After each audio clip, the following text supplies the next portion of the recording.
Hi, everyone. Good afternoon. Hello. Hi. That was pretty good. One more time. Hey, folks. Hey, there we go. All right. How was the food? Oh, good. Yes, thank you again to the staff. Thank you to the setup. The tech crew has been exceptional today. I feel a little informality because we're in our community here, right? So it's wonderful when we get to have these presentations and do these events specifically centering and being with the folks who make it happen every day. We have a mission of the Lory Student Center, which don't worry, we will remind you of. We have goals and objectives, and really we want to bring the humanness to today. So with that, welcome to State of the LSC Luncheon Program. Woo! Yay! I think I'm asking a lot of them. I'm like, applause again. Applaud again. Cami, how's your week going? So far, so good. Yeah. Good. Hello, everyone. My name is Cami Smith. I use she, her pronouns, and I work in talent development and assessment here in the Lory Student Center. Woo! Yes. And my name is Emily Ambrose. My pronouns are she and hers, and I also work in talent development and assessment. And we will be your hosts and guides for a portion of the beginning part before we get into our program, and then we'll go to. If you have not had the opportunity, please make sure to click the QR code to let us know that you are here. That goes for folks online. Ideally, if you are on a tablet or your computer, you can do it with your cell phone, or if you are here with your cell phone as well. If you are seeing anyone next to you maybe struggling or help them out, maybe let them do it again on your phone. We know that it's not 100% accessible for all folks, and we definitely want to make it as much as possible. We are going to be using a program called Mentimeter that if you've been in a couple different places with us before, it might sound familiar. So after you let us know that you're here, go into Mentimeter, but we won't be using that quite yet. It's just to preemptively. Hey, Cami, what's our theme for the week? Our theme for the week is enhancing your toolbox towards student success. Do you want to show them that cool thing? If you see at your table, you have a snazzy multi-tool. This multi-tool has a tape measurer, a flashlight, a level, and 6 different screwdriver attachments. So it's pretty useful. Helps enhance your toolbox. It helps enhance your toolbox. Yeah. And while we like to make levity and light and enjoy the things and hopefully give you things that are useful, both in practicality, but the skills that you are learning through attending workshops yesterday, today, this morning, and in the afternoon into tomorrow, we're really, really glad that you prioritized being with us today. This is us again. And we're going to start, very importantly, by recognizing the land on which we are. So, Colorado State University acknowledges with respect that the land we are on today is the traditional and ancestral homelands of the Arapaho, Cheyenne, and Ute nations and people. This was also a site of trade, gathering, and healing for numerous other native tribes. We recognize the indigenous peoples as original stewards of this land and all the relatives within it. As these words of acknowledgement are spoken and heard, the ties nations have to their traditional homelands are renewed and reaffirmed. CSU is founded as a land-grant institution, and we accept that our mission must encompass access to education and inclusion, and significantly, that our founding came at a dire cost to Native nations and peoples whose lands this university was built upon. This acknowledgement is the education and inclusion we must practice in recognizing our institutional history, responsibility, and commitment. Swap, please.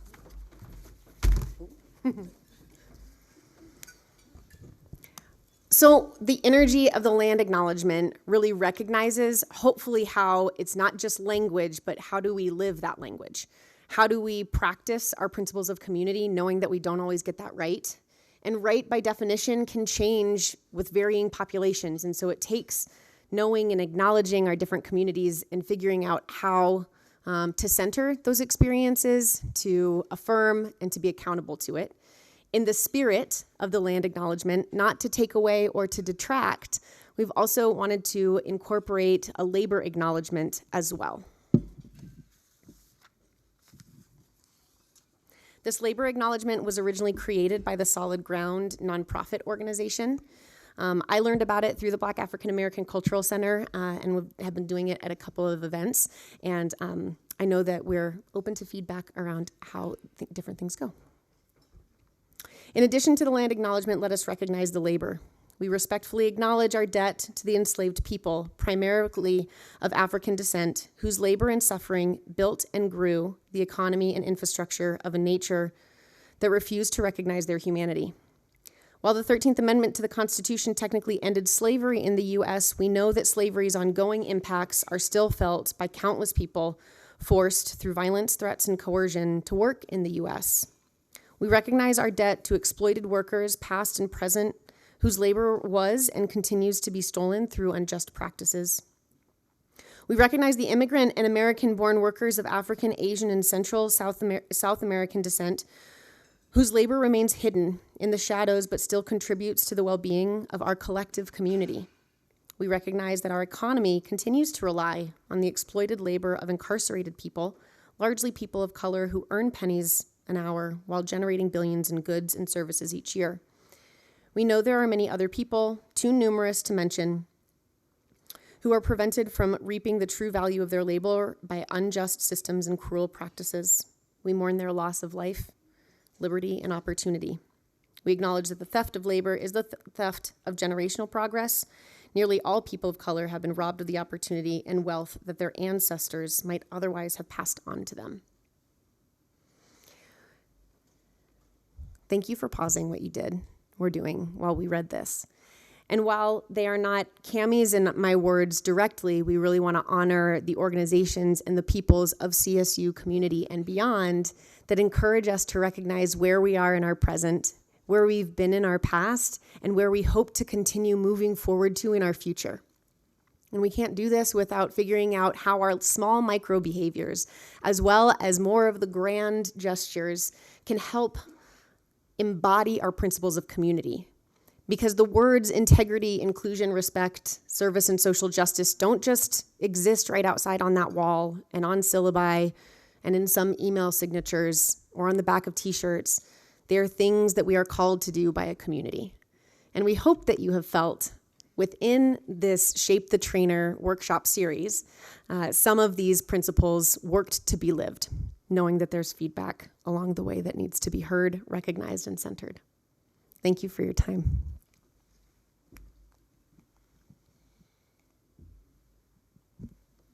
So we wanted to take this opportunity. Oh, Cami doesn't have a mic. Cami, get that mic. Get that microphone.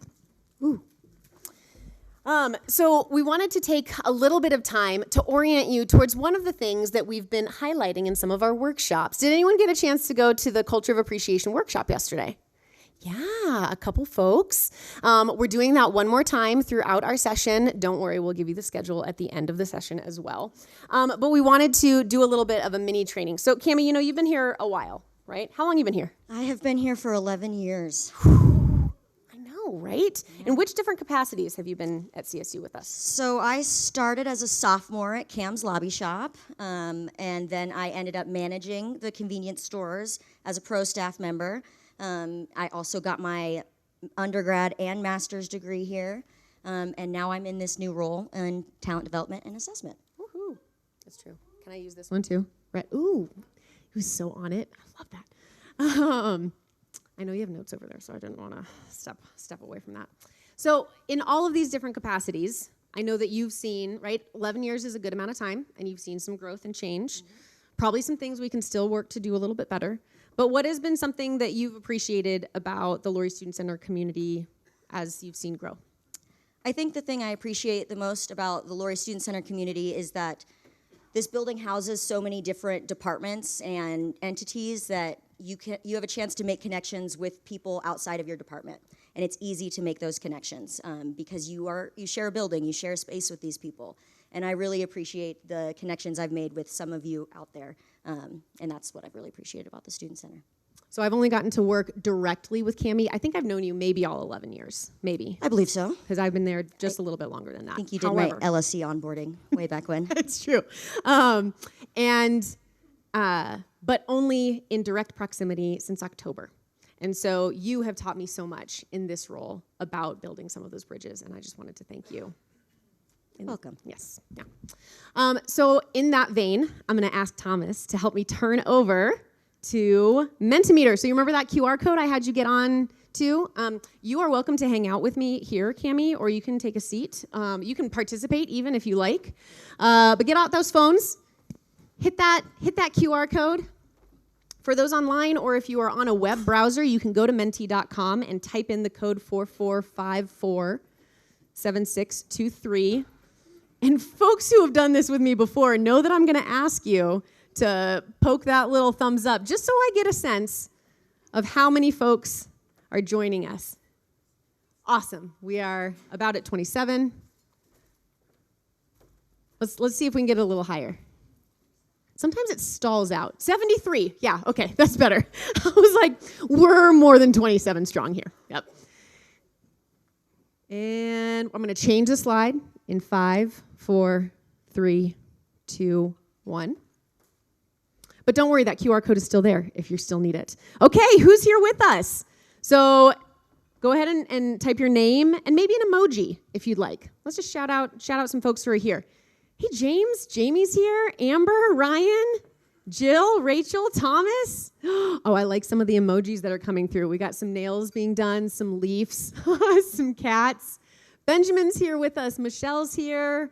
Rogan, Sonia, Weiss, Jasmine, Pamela, Briar, David. Look at all these. Ooh, we see some flags coming through. We see some silly faces. Oh, some I love you in sign language. Look at all those. This is really when it gets cool because it gets way too small for me to read, but it recognizes that oftentimes we can be seen as an individual, and oftentimes also we are seen as the Lory Student Center collectively, right? And so as we input our individual, we join to a larger collective. So whether you are here as a partner of us, as someone who works directly in the department, you make the Lory Student Center who we are and who we need to be. So this is something I'm going to try. I've never tried this one, and I've been on Mentimeter for like 5 years now. You should see on your phone or device a map, and in theory, you're going to move your little finger dot around and show us where are you most in the Lory Student Center, and it's going to be kind of like a heat map. Did anyone go to the assessment workshop yesterday with Casey and I? So we talked about heat maps as being an assessment tool. Did this one work? Ooh, let's see. Okay. We've got 4 people on level 100. Ooh, we've got, yes, 8, 2, 3, 4. Oh, this is cool. On level 300, we're seeing like 4 and 3 folks over here.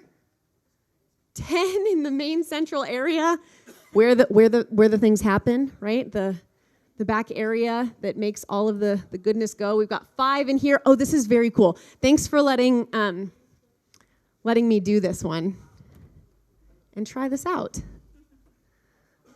Cool. I know that can be kind of hard to see. You can see it on the recording later. Awesome. Okay, I'm going to change the slide. In 4, 3, 2, 1. Okay, Lory Student Center, what words come to mind? I'm going to create a little word map here. Community is coming in strong. Home, events, students, work, catering, greatness,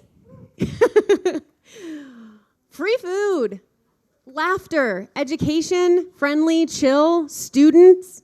Cami and Emily, that's awesome. Friends, center of campus, connection, growth, teamwork, bookstore, support, sunlight, paying bills, work, team, growth, hub. And we know this isn't it, right? So as the words get bigger, more folks have recognized, and all of the individuals around it have individualized experiences as well. And we know that, yes, work is coming up strong.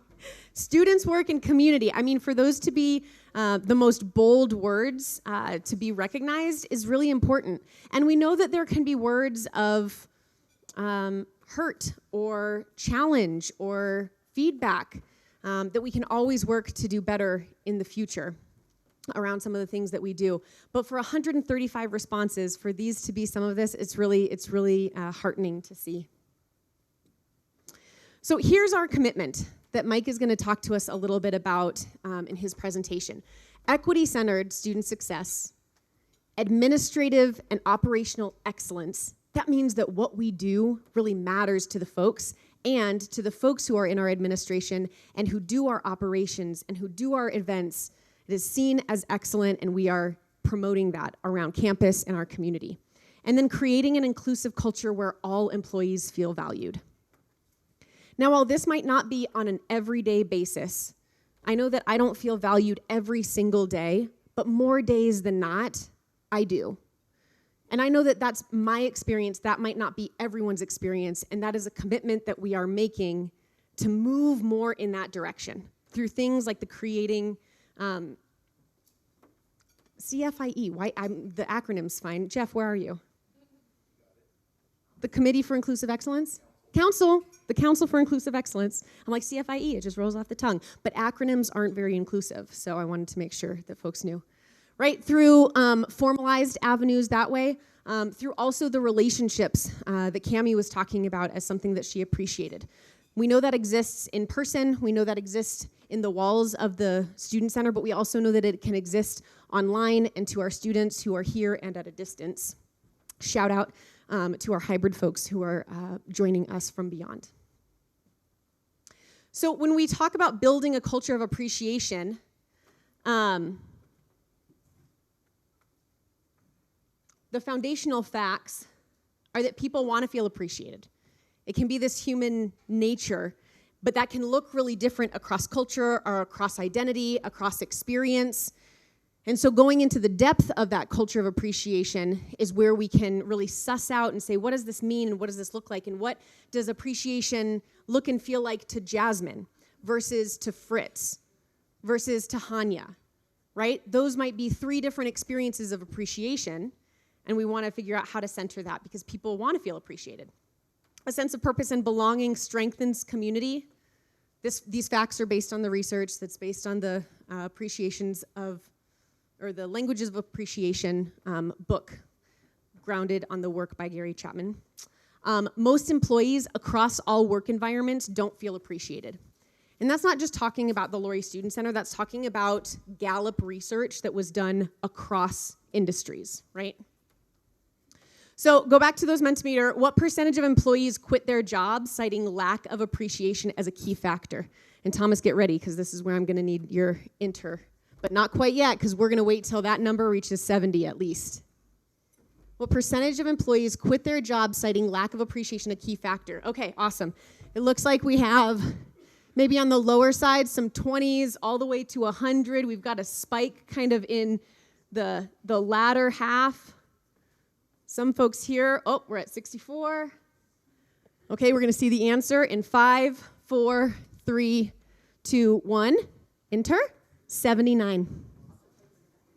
79% of employees cite lack of appreciation as a reason why they left their work environment.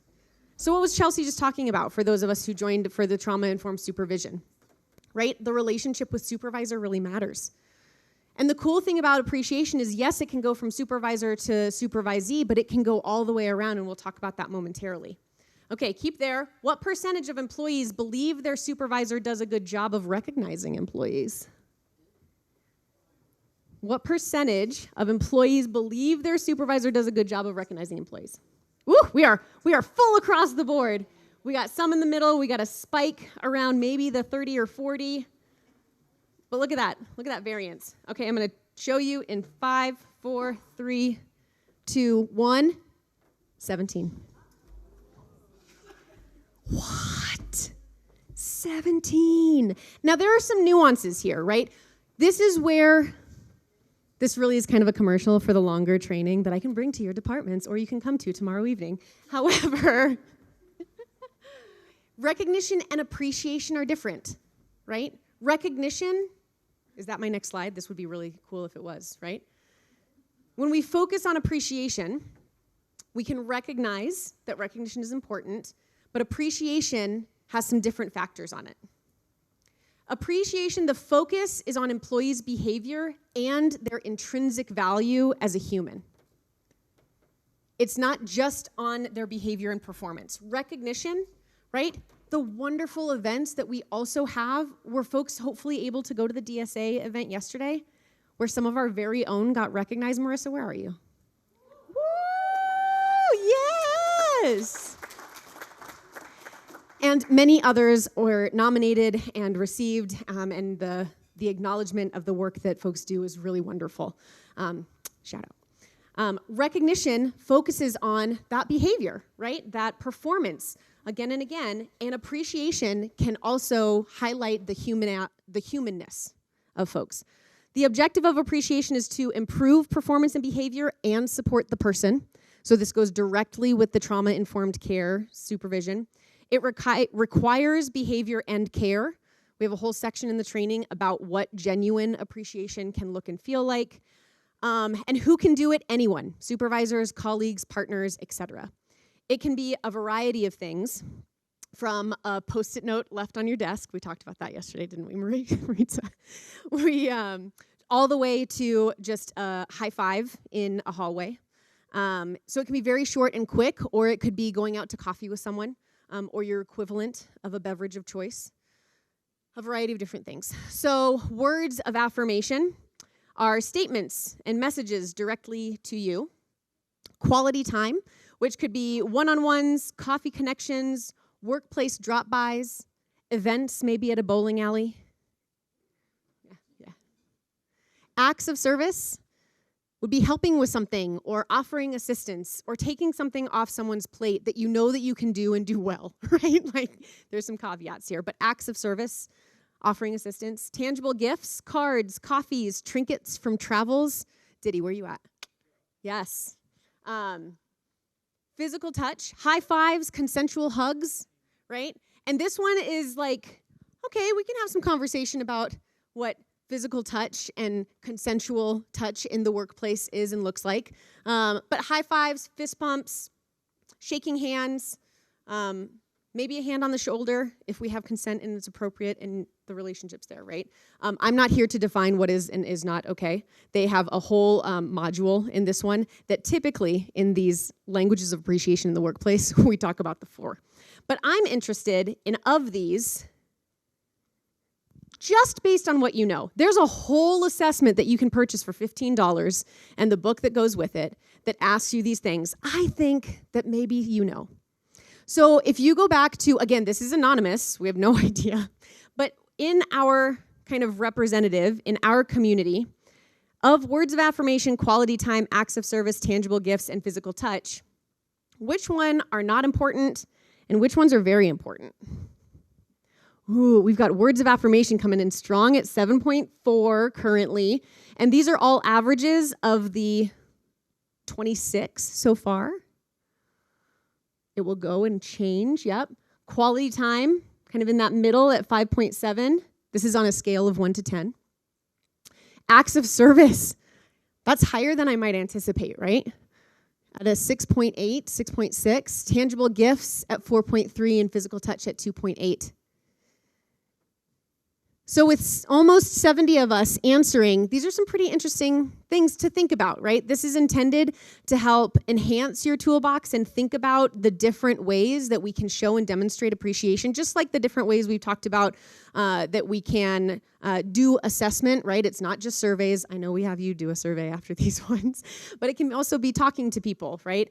There are different ways and different languages of appreciation. So getting to know the folks that you work with and figuring out for you and for them, how do we communicate that so that at least for our communities that we are a part of, maybe that 79% can drop down, right?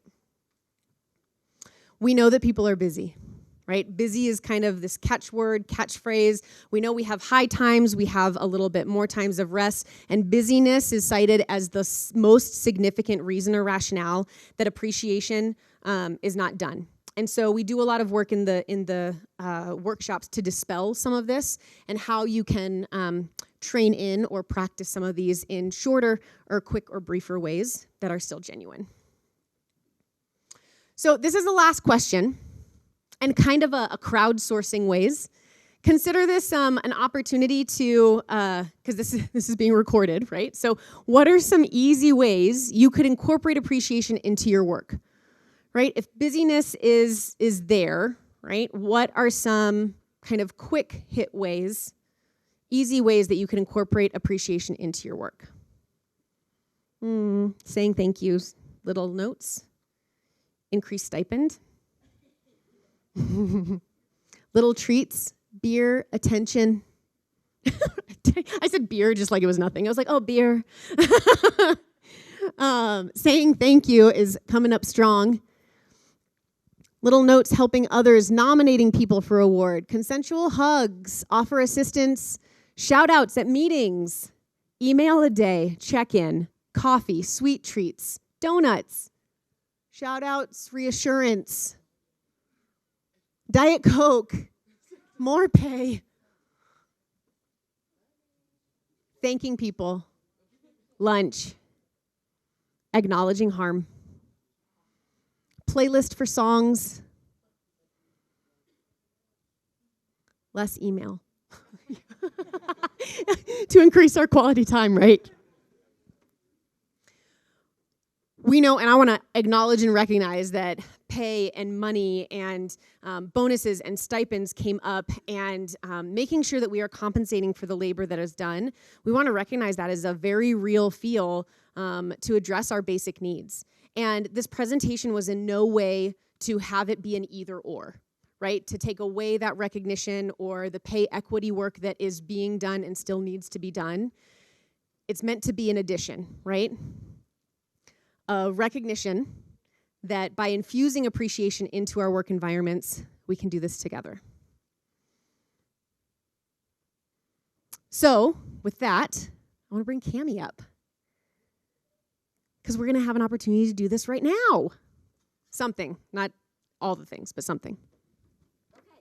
So, if you notice in front of you, there is a snazzy toolbox.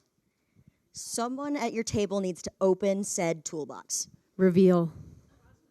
Go into the reveal. The toolbox reveal. All right, so inside your toolbox, you will find markers, pens, and certificates of appreciation.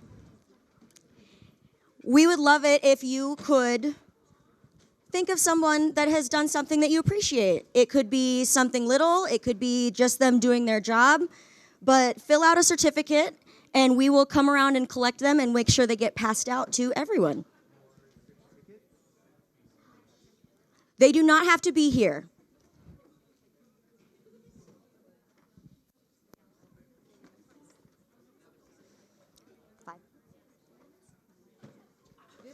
Ooh. Oh, thank you, Rhett. This will be our transition period a little bit. I know that we want to clear some of the tables and plates away. We can help some of our catering staff in doing that to create space for this. But we'll give it about 4 or 5 minutes, and then we'll move on to our next thing.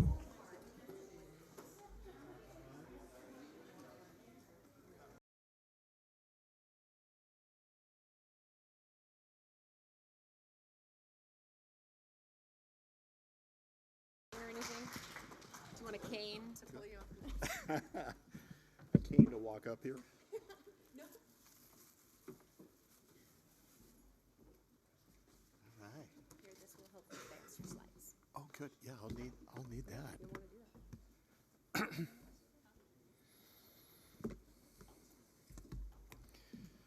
Okay, I realize I left my phone out there. Ryan, if it rings, will you please answer it and do whatever is requested of you? That will be great.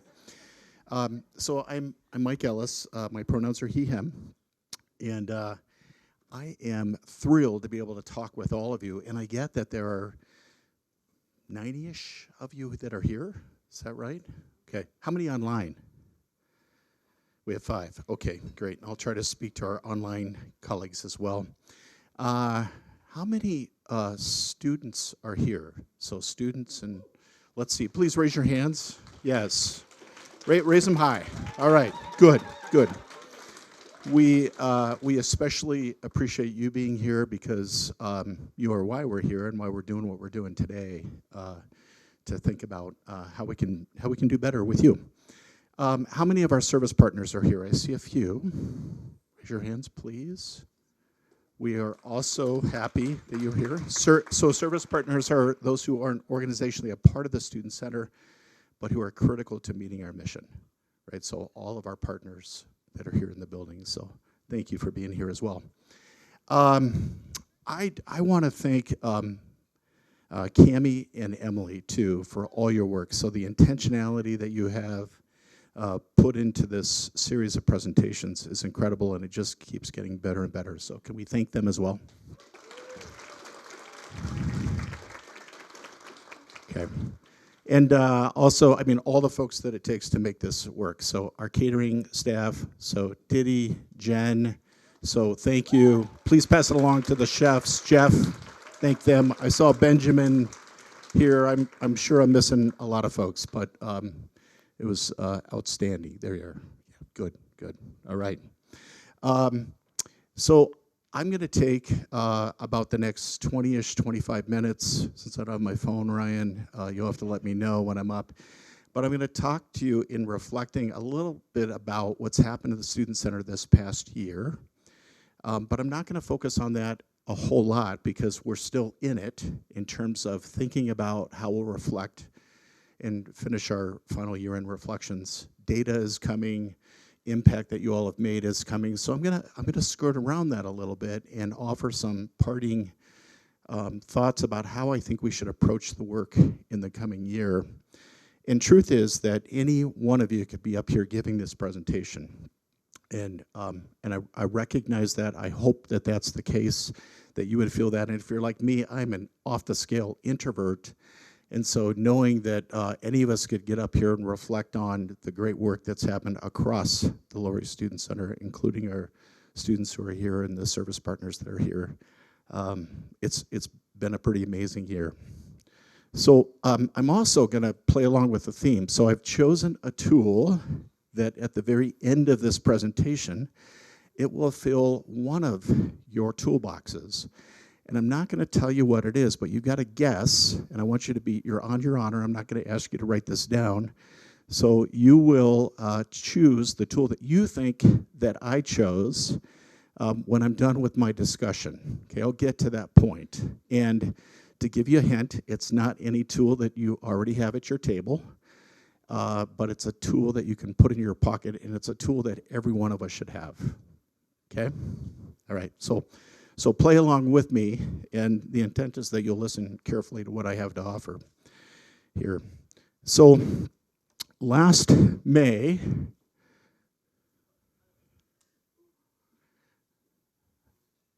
I offered a presentation, and I actually used this slide where I focused more on the past and present than anything. And I went through essentially a 60-year history of the Student Center to talk about our master planning effort and how we ended up with these lovely North End renovations here. And I'm not going to do that, but I'm going to remind us of a couple things.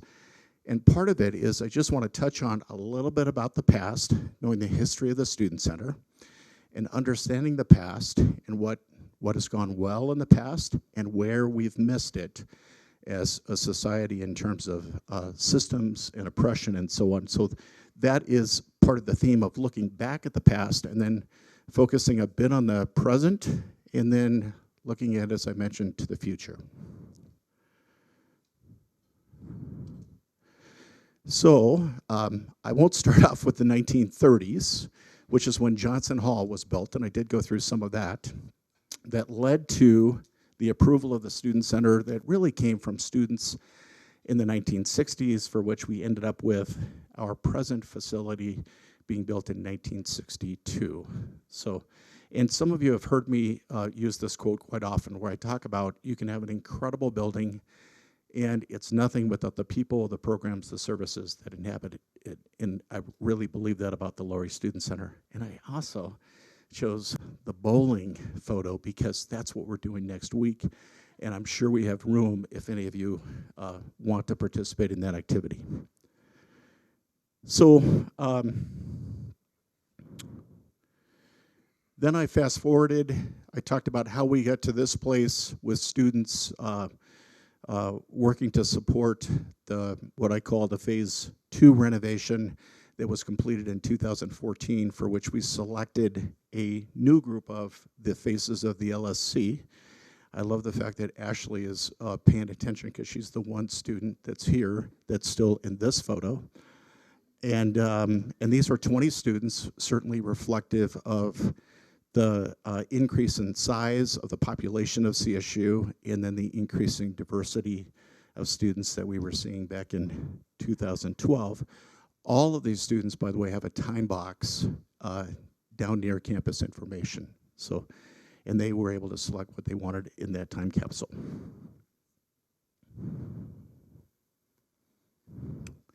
So the key here is, and again, I had probably 20 slides that I went through to get to this point, but the themes from the past, and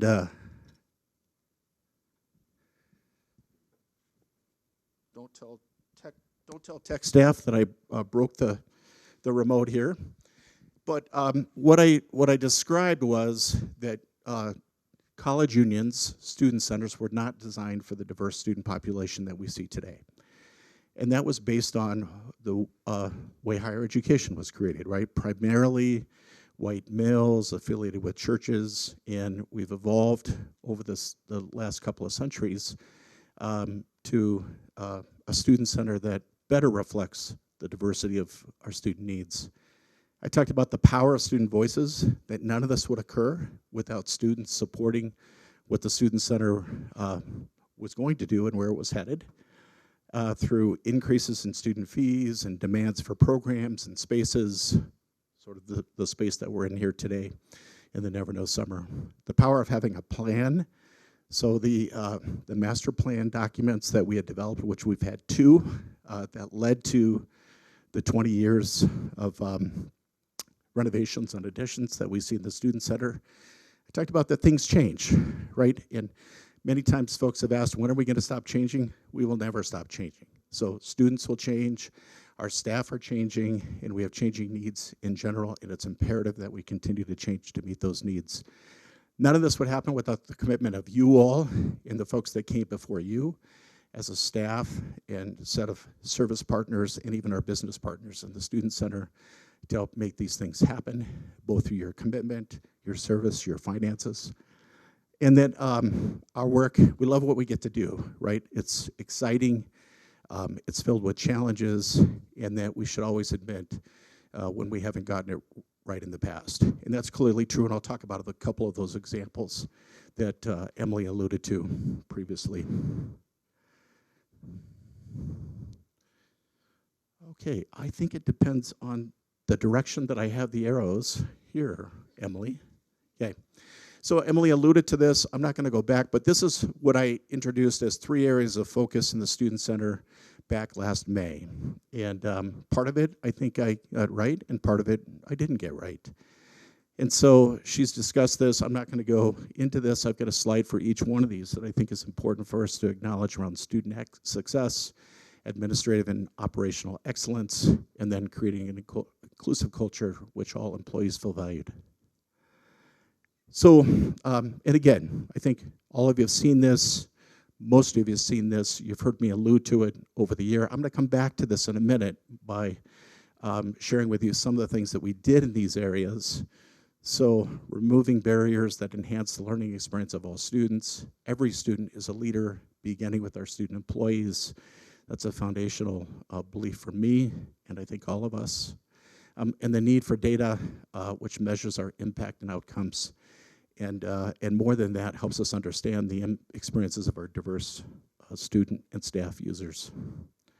So a focus on administrative and operational excellence. I'll spend a little bit more time on this one when I talk about where we're at today and what we did this past year. And then the focus on an inclusive culture in which all employees feel valued. Probably one where I believe we have the most work to continue to do. So what's happened since last May in me introducing these 3 areas of focus? So in the end of summer, actually at the summer retreat, Vice President's Council for the Division of Student Affairs said we need to better understand what we mean by student success and equity. And so we developed these definitions. These definitions have been on the agenda every single meeting since they came out and were approved by Vice President's Council for the leadership team meetings here in the Student Center. Now, does that mean we have fully understood and embraced and done all of these things? No. So, and it will continue to be work for us to do. And I'm going to come back to this in a minute because we're reframing this just slightly. But essentially, I think the key point here to take away is that these two things have to always go together. So when we talk about student success and student well-being, sense of belonging, and career development, that we also have to acknowledge the historical harm and deficiencies with which we've approached higher education, including in college unions on a national and international basis. So, and again, I'll come back to that.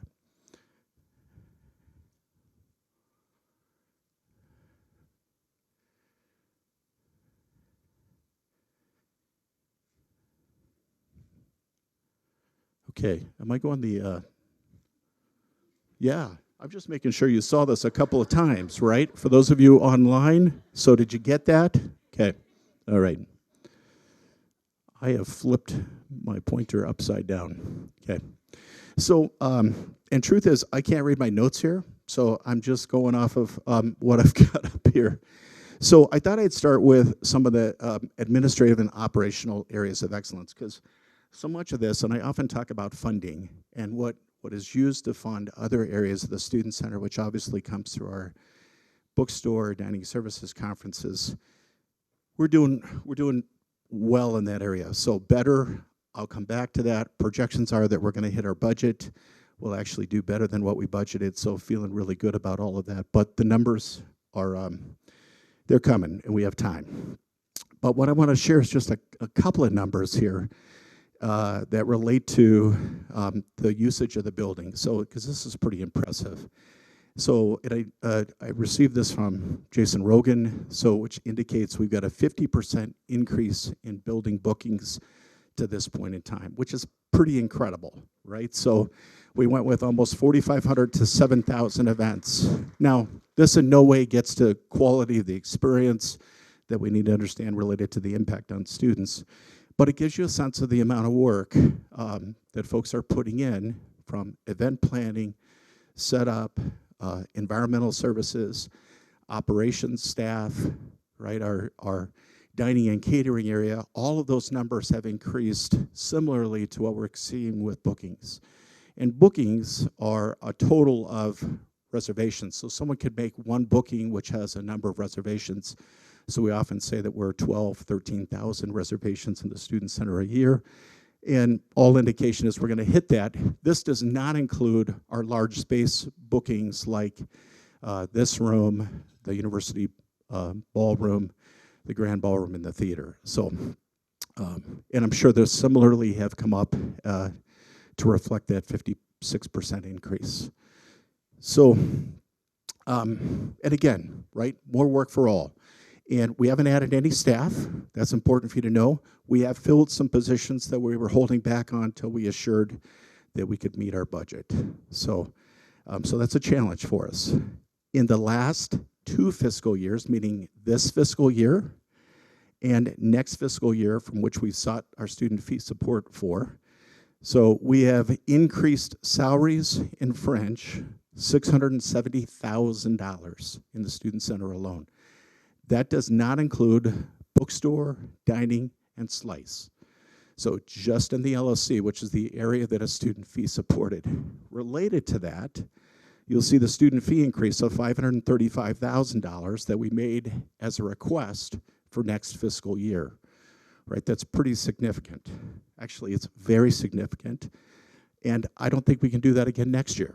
So that's going to challenge us, and Student Fee Review Board has challenged us to look at that increase and not come back with the same kind of increase, right? That's $500,000 that students have invested from students and families back into the Student Center to operate facilities that we're in. So I guess what you're hearing from me is that continued emphasis on operational excellence must remain, so that we're not headed back to the Student Fee Review Board for that kind of an increase. And I'm also grateful, I think we're all grateful to our students who have agreed to supporting the Student Center through that increase. So diversity, equity, inclusion, and social justice will continue to be a focus for all of us. Composting, solar, right? Operational efficiencies that lead to less use of power, meaning electricity and water and all of that continues as an area of emphasis for us. And I love this, and I'll attribute this, and I'm not sure where Pamela received this, but we've got so instead of doing less with less, it's doing less better. And because we're certainly not doing it with less funding, given support of Student Fee Review Board, the areas like our conferences and event planning and bookstore and dining that continue to support all of the things that we do. But we've got to find ways to continue to be more efficient with what we're doing. The Lory Student Center Governing Board, LSC GB, we started paying those students so that we could have more participation and more diverse participation with students who weren't going to be able to afford to volunteer in that role. We had year 2 of that, and that's been a great experiment in some ways for us. And again, thanks to Pamela for her effort to make that happen. Free speech is a part of our discussion, has been all year long. Probably lots I could describe there. I'm not going to do that at this point, other than to suggest that we've been as integral as I feel comfortable with in what we're able to do in that area in terms of making a difference. And that includes talking about how it's a part of orientation, to ramp welcome, to use of our LCD screens in the future, and how we do a better job with talking about free speech and support for students of marginalized identities who experience harm as a result of that free speech. And we'll continue to advocate there. And then my other note here is just marketing. So LSC marketing has done an amazing job in rebounding, adding staff the last couple of years. So really appreciative to Laura and the whole marketing team. So thank you. Yeah, that's worth the applause.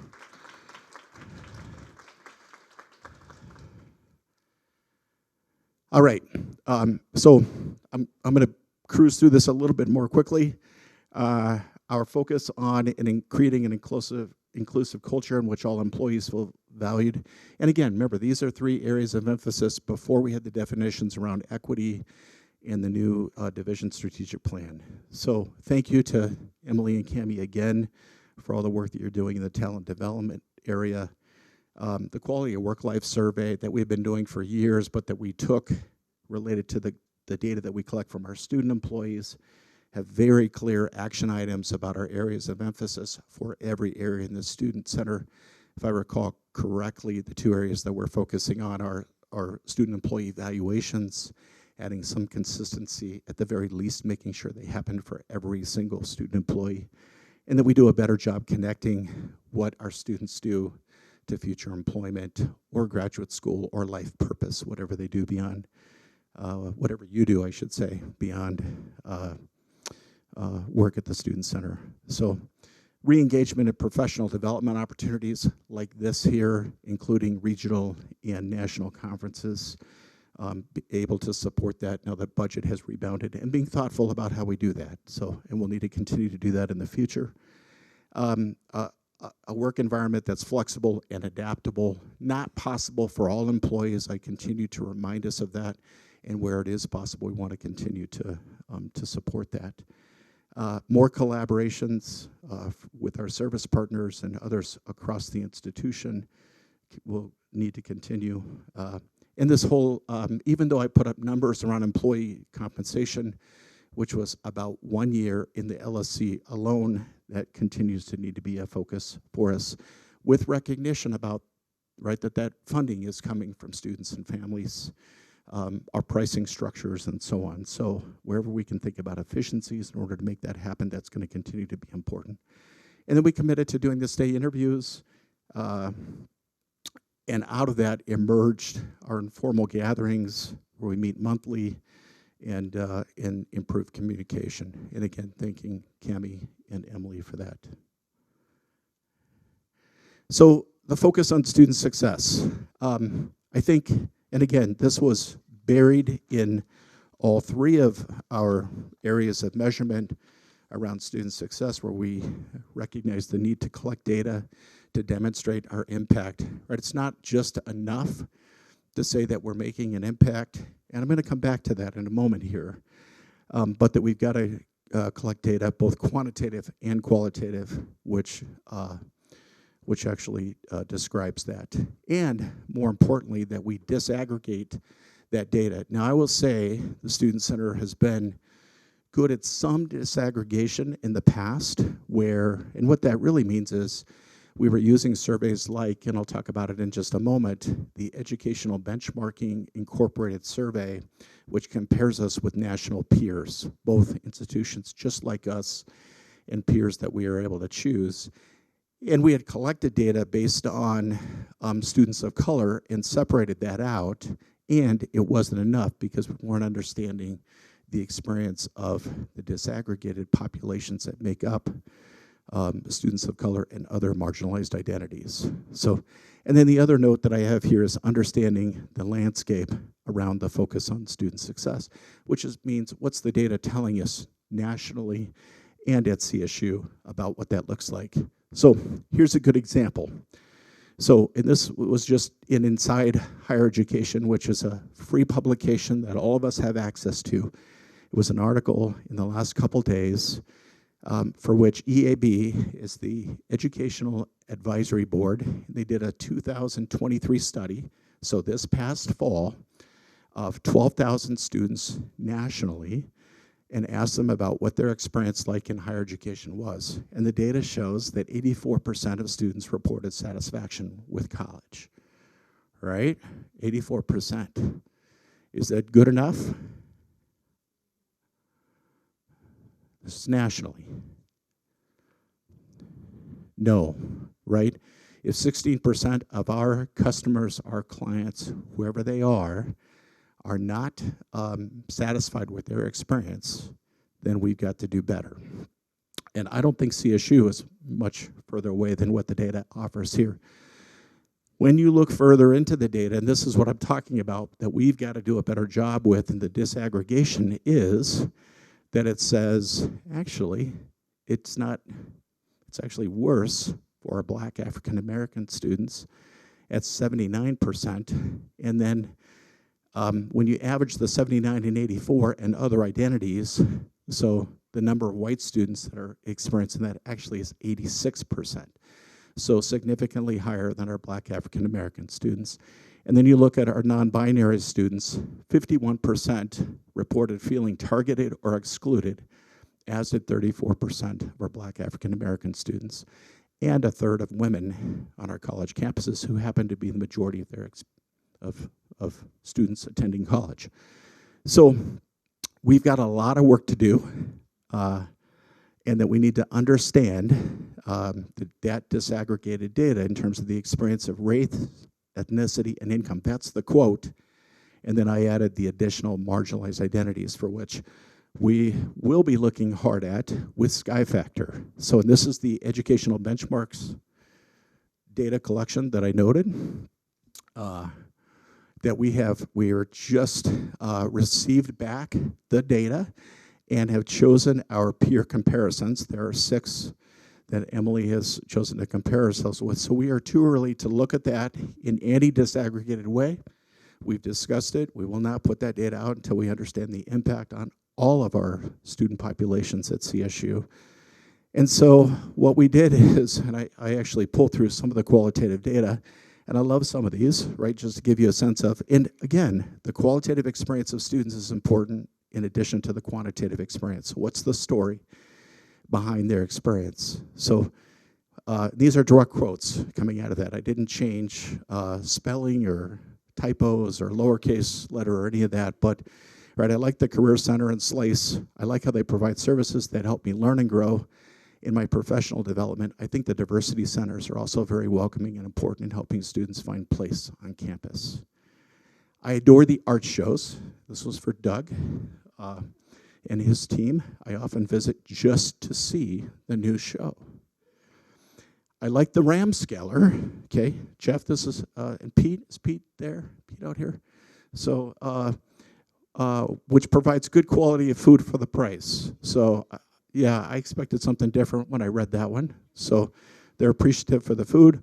And one student who just said, I don't know what it is. And the it is the Student Center, because sometimes it's referred to as a college union in the survey, and students don't really know that it's a college union and the Student Center are the same thing. Are we talking about the LSC? I'm confused. I've been to the bookstore, if that counts. So, John and team, I had to work you all into this too. So, and again, I think it must be the same student, although it wasn't a different question. If this is the LSC, I go here for the Skeller, and for the food, the bookstore, the RAM card office. So, right, so we'll take a really hard look, and we'll even code the qualitative data that we have so we have a sense of the strength of responses from students. So my point in sharing those stories is that every single one of us has a story about the students that we've impacted, at least one.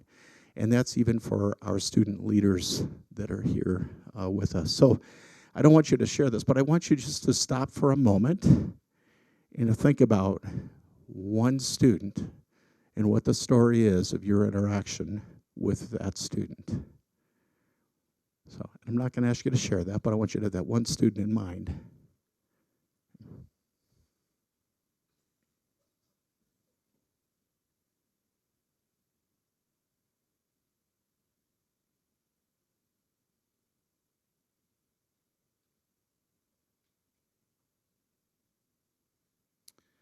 All right, I've pulled again from some of the data. And so I just had an opportunity to read the, what we're calling the All-Camp Scholar Applications, which is a scholarship that we have through a generous set of donors for students who work in the bookstore. And this is in that student's words, who describe themselves as first generation. And quote, the bookstore is the place that has helped me stay grounded, reminding me of my capabilities and pushing me to persevere even when the going gets tough, right? So we know that there's an impact. We just have to figure out a way to code this, right, Emily? And so, and then one of the questions was, what will be your impact on the colleagues, really your fellow student employees that you're working with? And they said, based on their interaction with me, the student employee, they will get a sense of belonging in the bookstore so they feel included and valued, right? So it's the exact language that we're talking about related to a sense of belonging and purpose that comes from an N of one with that particular student. And I call that student an all-camp scholar because I think, John, you've announced those and they've been notified. So. And there were some pretty amazing stories, and I think I could have used all of those in that description. This one is from another student, and I'm only going to do two here, but one I know well, who was a transfer student, so came to CSU from another institution, a student of a marginalized identity, and having come here, who was not engaged, had limited connections, and played video games in the basement, so had a really hard time focusing and making connections to the rest of campus. So they were hired to work at a reception desk in the Student Center and ultimately made phenomenal connections with their peers, nominated to become a presidential ambassador. I don't know if they followed up on it, but the sense was, given they were nominated, that helped build their confidence. And we know that helped with their academic success in understanding the grades that they received that they shared with their supervisor. So, my point is, I think every single one of us has these students, whether it's in the Student Center Governing Board, ASCSU, your work experiences. You can think of many, many students. And we've got to find a way to tell the story better and work with LSC marketing and our data collection to help drive that and make it happen. So I'm going to close a little bit with where are we headed. So we've got the Lory Student Center mission. That is not going to change. It's 25 words that talks about us as a location being at the heart of campus, which isn't always about location, right? Given some of our business areas that are spread around campus, but still central to the campus services, and that we provide the programs and services in a great building that create an inclusive community, inspire active, engaged learning. Right? That's not going to change. We're going to stay steadfast and focused on this. And we have our DSA frameworks for student success and equity. And what I love about this is we've had this on our agenda, as I mentioned, all year long on the leadership team within the Student Center. And we talk about assessment every single meeting where Emily has a spot. I shouldn't say we talk about it every meeting, but it's on there for her to talk about with us and for me to support that. But I think the recognition was what had been offered wasn't feeling quite right to folks, that had a lot of big words that folks didn't really relate to their work. So what Emily did, based on that feedback, she went back and said, you know what, I'm going to write it in a way that may make more sense. And I guess what I'm suggesting too is that this ought to be an area of focus for all of us, that we should be writing what we believe student success is and what equity is, and comparing notes, of course. We don't want to get too far off track. But if it doesn't feel right to you, you have an opportunity to make it right? And let us know how to get it right with what makes sense, right? Let's not let administration or definitions or policies or things get in the way for what we believe is important in ensuring our students' success in an equity-centered way, right? That those two things are going together, which serves and benefits all students at CSU. So this is really an example, my challenge to me, you, and all of us to be able to do this. In addition, we have a new strategic plan that's come out within the past few months, which really isn't all that different from our 3 areas of focus, right? It's the same thing. It was about students, it was about staff in an equitable environment, and it was about evolving and aligning resources, the strategic and operational efficiencies that we need to be looking for. And what it does is separate out our informed decisions through data collection and sharing our story, which had been weaved into the other 3 areas. So just that where we had been is on track with where we are going, and we have a tremendous amount of work to do in these areas. So look for this language to continue to be 4 pillars for us with lots of overlapping goals and initiatives. So how do we do this? So it's very similar to what you've been doing. And I'm almost at the closing, so you should be paying attention to what tool you think I've chosen here. But I read this article, and it was I've shared this with a couple of staff offices that I've done some work with in the writing that came from this author who does a columnist out of the New York Times. Again, we all have access to this, the university agreement. But what he talked about was we've lost this ability to be human, and he's emphasizing what it takes to be more human in our interactions with one another.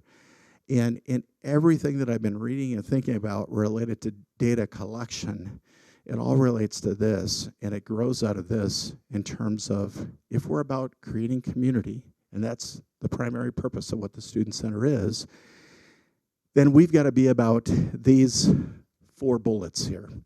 And that's listening and being curious about other people. And that listening involves a whole lot of different ways, right? It's acknowledging and demonstrating that we've heard them through our actions, that we're collecting data, however we do that, that we're really getting the story of that person and those individuals to be able to make a difference.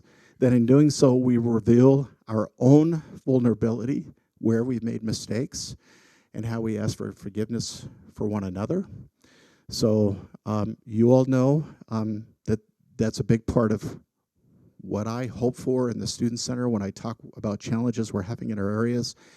I always begin with, have we shared with the person that we're impacting? And that begins with actually acknowledging some of the vulnerability that we've had and the mistakes that we've made along the way in trying to understand how we could see things different from another's point of view.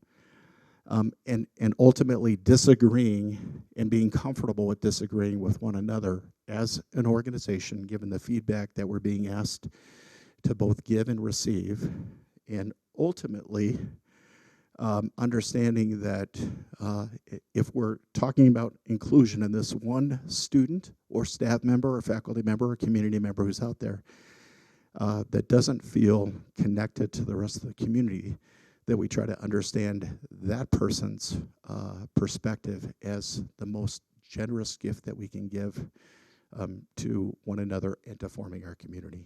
So I'm going to end there. I am happy to ask questions, but it's a little different when we talk about, right, collecting data, and there's a premise for what's even beyond the data that we're collecting that grounds us in why we need to do this better than what we're doing. So I think that's it. Thank you.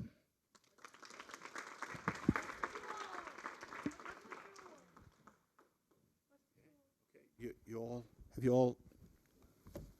you all chosen your what you thought the tool was going to be? Okay, you have to be on your honor here. Okay. I think I have it here. I do. Okay. All right. Pocket. It was a pocket tool, right? I think I told you that. Okay. Did anybody guess a mirror?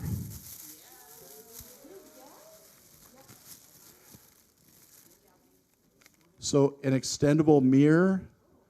Did anybody else other than Jasmine choose a pocket mirror as your tool? Kathy, did you look in my office this morning? Yeah. Well, Kathy and Jasmine, did you choose this too?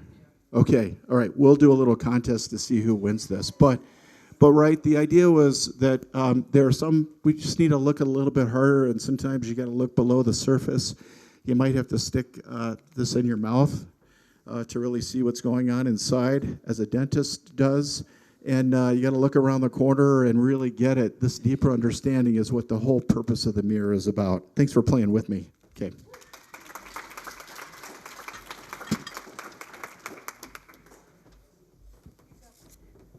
Mike, thank you. Thank you very much. It was great to see so much of what we've been talking about represented up here and be able to share with our whole community about it. So thanks for you all. We know we're coming close to the end of our session today. I don't know, we could do a couple of them, right? Do you want to do it? I don't have any. Well, I know you can pick some up.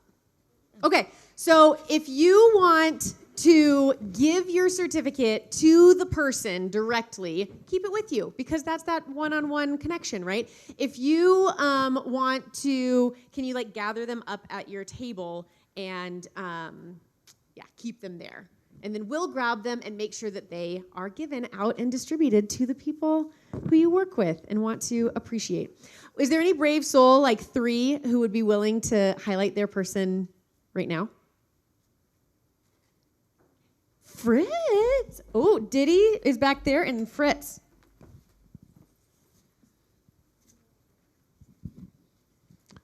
My appreciation was for Jeff Valdez for having a wonderful birthday. Yes! Woo! Okay, this is an added appreciation because you didn't give us enough cards, girlfriend. So at any rate, I want to thank Jasmine over in operations.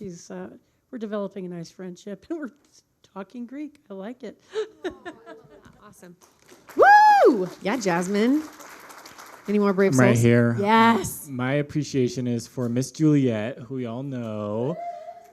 And I wrote, always taking this time to not just see people, but know them. And then a quote from a friend that we know where he says, be great so I can be great. So we know there are many more out there. We know that we weren't able to highlight all of them, but we hope that you have been given another tool to add to your toolbox. We can send you the PDF so you can print those out on your own if you'd like. Thank you for letting us know that you were here on the attendance. If you haven't, we'll put that up again. But we want to make sure that you know about some things still happening today. Cami. coming up, we have the supervisor roundtable and the AP search process and overview. Later this evening, we will be having connecting employee skills to their future jobs and appreciation in the workplace if you are here late today. And Esther and I will be doing interviewing and hiring best practices as well. Tomorrow, we have another full schedule that is with Safe Zone, with our Pride Resource Center from 9 to noon. And along with that are going through some emergency policies, procedures, and risk management, as well as connecting employee skills to their future jobs, what Mike was talking about, one of the areas of a student quality of work life that we've been focusing on. We're doing one by request, writing compelling emails, a crash course, administering student employee evaluations, a second, and neurodiversity in the workplace being done by the Student Disability Center. Opioid overdose prevention and naloxone and Narcan training. This was a huge hit a few years ago when we did it, and so please come to this one, and at the same time as a conversation about speech on campus, which will be done hybrid as well. In the very evening, the last one will be addressing and assessing burnout to go off of what we did today. All right. Last but not least, you might remember those snazzy toolboxes at the center of your table. If you check under your chairs, there's a sticker taped under the chair of the person that gets to take the toolbox home with them. They're so multifaceted. If you've, You can also gift it to someone else if you do not need it, but it could be a craft box. It could be a toolbox.